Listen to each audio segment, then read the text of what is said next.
Gagawin natin, mahina mag-charge.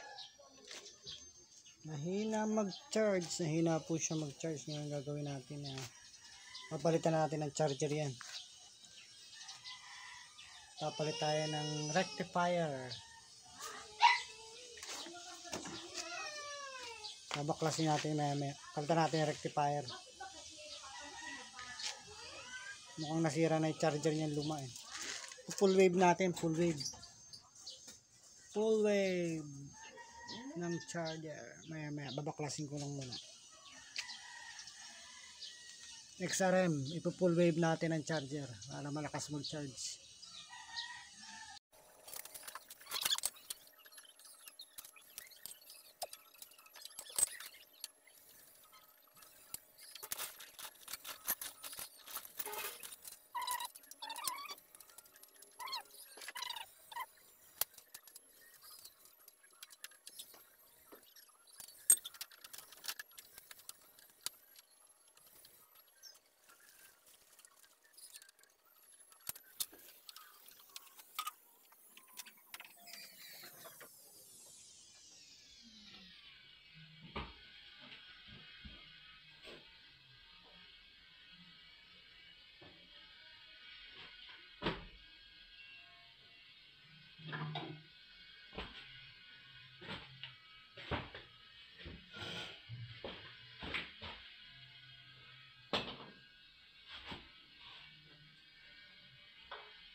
Tinanggal ko po muna natin yung battery para masigurado. Paanda rin natin. Send po. Hindi pa minay. Ayan, palyado siya. Kasi tanggal yung battery. Dapat normal yan, hindi siya palyado. Palyado siya. Ngayon, papalitan natin yan. Tinanggal ko na yung mga tape eh. Ngayon na siya mag-charge. Pag walang battery, palyado. Pero pag may battery siya, okay yan. Pag dinikit sa battery. Ngayon na siya mag-charge eh. Dapat yan, kahit walang battery, malakas. Hindi siya palyado. Ito ipapalit natin. Full wave. Ayun sana, mali. Ito pala. Ito yan. 5 wire. 5 wire siya. 5 wire. Oh. Ito 4 wire lang yung luma.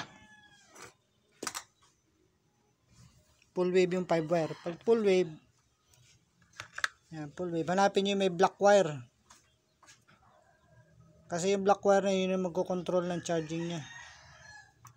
Siya yung magsusupply ng magkocontrol sa charger para hindi siya mag-overcharge. Yung may black. Ito kasi mahina to. Palitan natin. Yan siya. Ito. Galing to yung orange na yan. Galing sa stator yan. Yan yung charging niya. Naka full wave na siya. Kaya kahit baligtaran yan, walang problema yan. Pelitan ko na. Hindi ko muna to kinabit kasi start pa lang, mamaya na. Itong block na to, yung block na yan, dito natin kakabit yan sa block na to mamaya.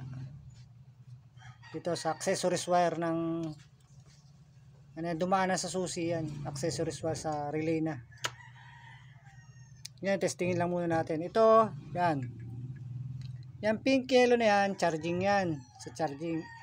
Itong input ng rectifier. Itong red, yan yung output niyan, red. Punta ng battery yan. Ganun lang yan. Yung kasi sira na yung wiring ko, nag-out na lang ako ng wire jumper papunta sa battery. Ito papunta rin to sa susi. Tapos yung green, ground dyan, green. Ang Honda kasi kulay green ang ground. Testingin natin start, kung palyado pa rin. Tanggal pa rin ang battery niya, no? Tanggal pa rin yan, wala pa rin connection sa battery.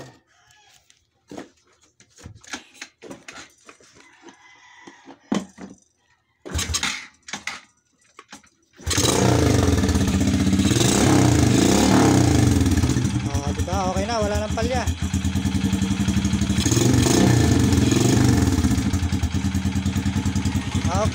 Okay na. Dito lang ito, kakabit ko ng motor dito ito. Ayan. Okay na siya, naka-tape na. Sasalpak na lang natin. Okay na, naka-tape na. Ito, galing stator to ha. Dalawa na to, yung orange na yan. Walang polarity na yan, basta naka full wave, kahit baligtaran na yan. Ito na yung black wire, naka-connect na, galing na ng battery yung black wire na yan. Ground, positive, papunta sa battery.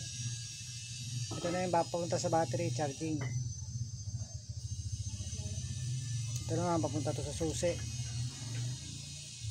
Papunta sa battery, may fuse yan dyan eh. Papunta sa susi ito. Ito naman, galing na sa susi, palabas. Okay na. Balutin na lang natin, tapos sasalpak natin dito. Ayan. Ayun na, okay na. Ngayon, set up naman natin ng clearance.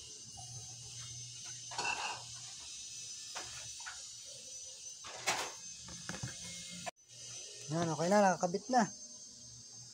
Start ulit natin, oh. Tanggal pa rin battery niyan, ha. On natin, on. Walang battery, oh. Tingnan natin kung palyado. On. Wala siyang palya kahit walang battery. Okay na, goods na. Walang palya. Gising yung anak ko, tama na.